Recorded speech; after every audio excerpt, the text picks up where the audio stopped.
I'm going to show you how to make a simple bezel set ring, and I've done a double wire shoulder decoration on this one, so check it out and have a go.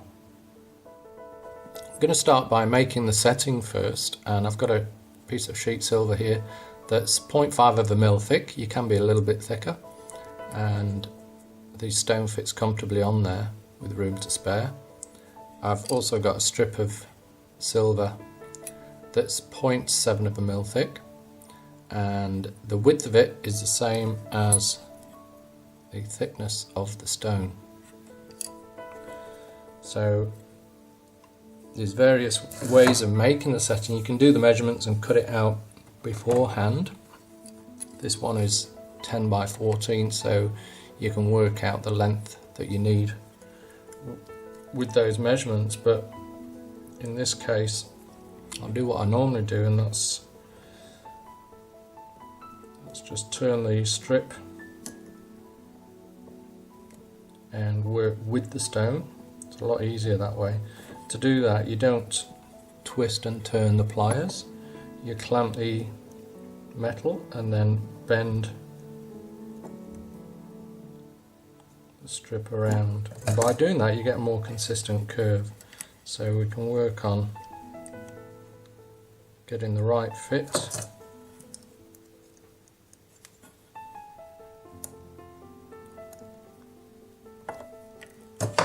And I'm putting the joint on the sort of long side rather than the short side there, and just make sure there's no gaps. So that's fitting quite nicely there. So now I'll start turning the other end.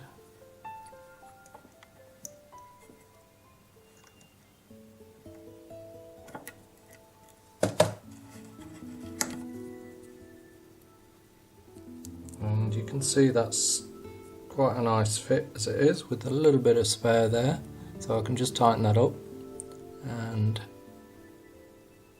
where it's at now I can make a judgment to cut it a little bit shorter than at the end there, so that when it closes up it'll tighten right up.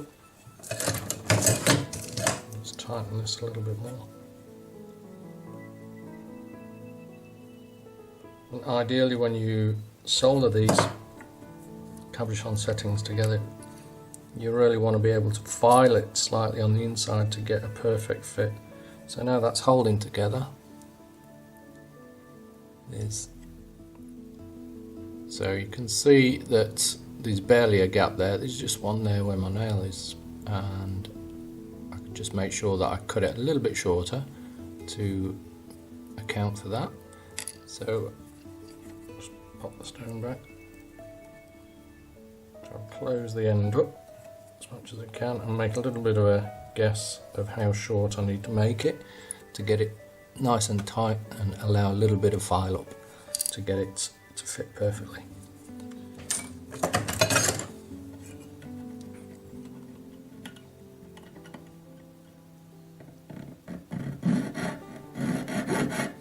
Now, doing this kind of work, it's always cutting from inside to out. By doing that, once you cut through, it's less likely that you're going to damage the setting, so we want to avoid as many tool marks as we can, because they just have to be removed or repaired along the way.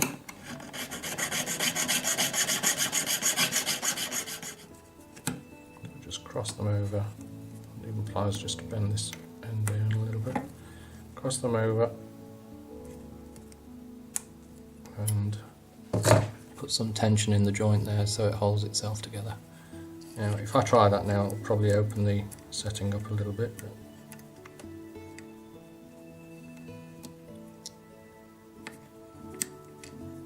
Okay, so I'll flux that and hard solder.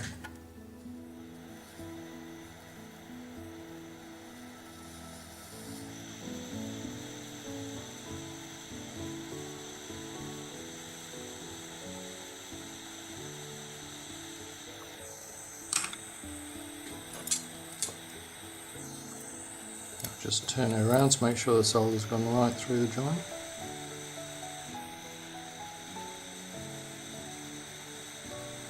Now just try the stone, and if it slips inside with any gap showing, then you need to open it up and take a little bit out, because it needs to be really tight. So as it is now, it's not going to fall inside, and I can see a gap here, and you can see it's slightly out of shape there. So the best way I find to get them to the right shape is, I've got a pair of nylon pliers, and these are flat-jawed pliers, so I'm just forcing the curve into a little bit of a straight just to try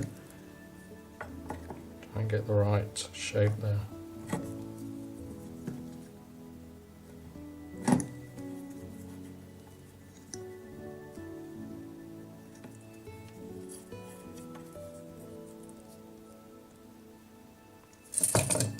And that was just a little tweak, but it seems to have done the trick.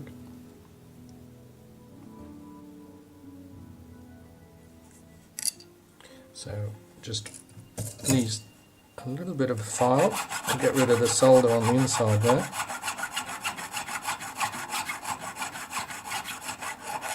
Now if you haven't got nylon pliers, you can use steel pliers, and I've used the straight side and the curved side on the outside to do corrections as well, so I'm not putting any force on because I've got it to the right shape now.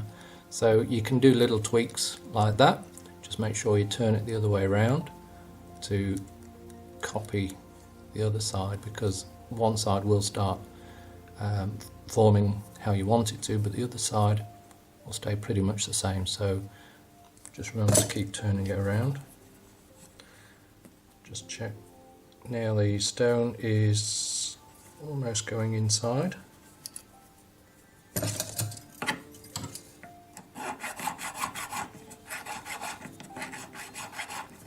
What I'm going to do now is just put a texture mark on the inside.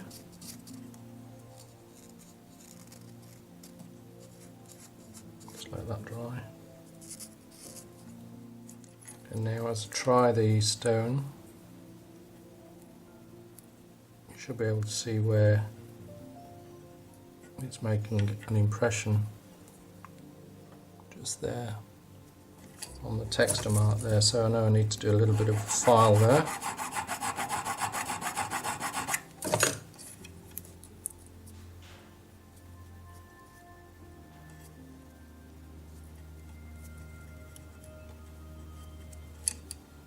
Got a little bit of a contact just there.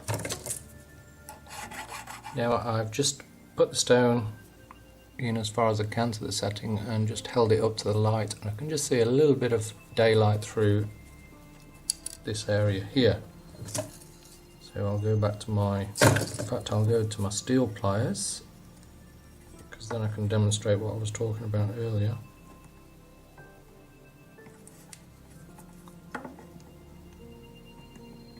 Just straighten that curve a little bit, and that should tighten it up.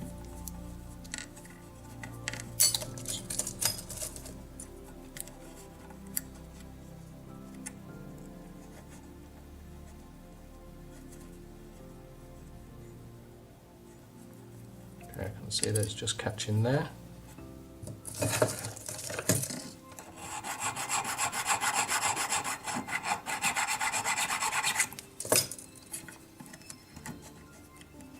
And the tighter you can get this stone at this stage, then the easier it's going to be to set later on.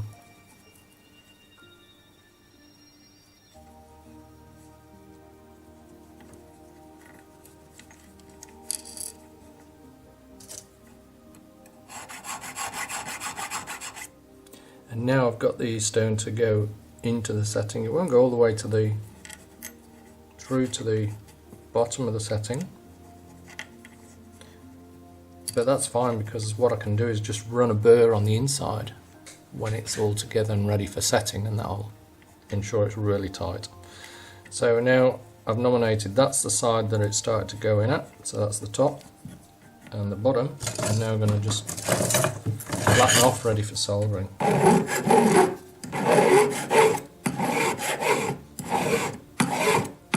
Now I've got to make sure that you don't touch that surface again.